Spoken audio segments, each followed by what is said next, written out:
देखिए बच्चों, हमारे पास ये रेडियस के हवाले से ही सवाल है। रेडियस के हवाले से ही सवाल है। अब अगर हम रेडियस के हवाले से सवाल करें तो हाइड्रोजन इलेक्ट्रॉनिक कॉन्फ़िगरेशन कर लेते हैं 1s1, हीलियम इलेक्ट्रॉनिक कॉन्फ़िगरेशन कर लेते हैं 1s2, लिथियम इलेक्ट्रॉनिक कॉन्फ़िगरेशन करें तो 1s2, 2s1, और अगर लिथियम आयन की बात करें तो वो 1s2 होगा, है ना, 1s2 होगा।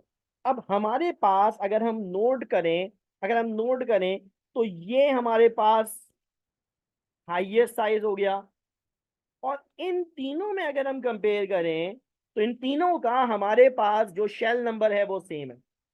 ठीक है ना। अब हमने कहा देखिए रेडियस डायरेक्टली प्रोपोर्शनल है नंबर ऑफ शेल्स पे, तो शेल की तादाद तो सबकी बराबर है।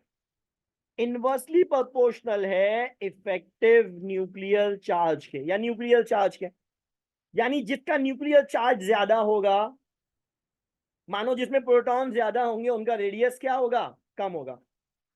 उनका रेडियस क्या होगा, कम होगा।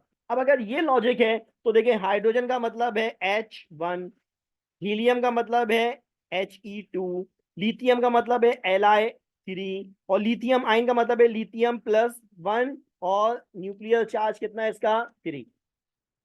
प्रोटॉन 1 है, प्रोटॉन 2 है, प्रोटॉन 3 है। प्रोटॉन जितने ज्यादा इफेक्टिव न्यूक्लियर चार्ज उतना ज्यादा,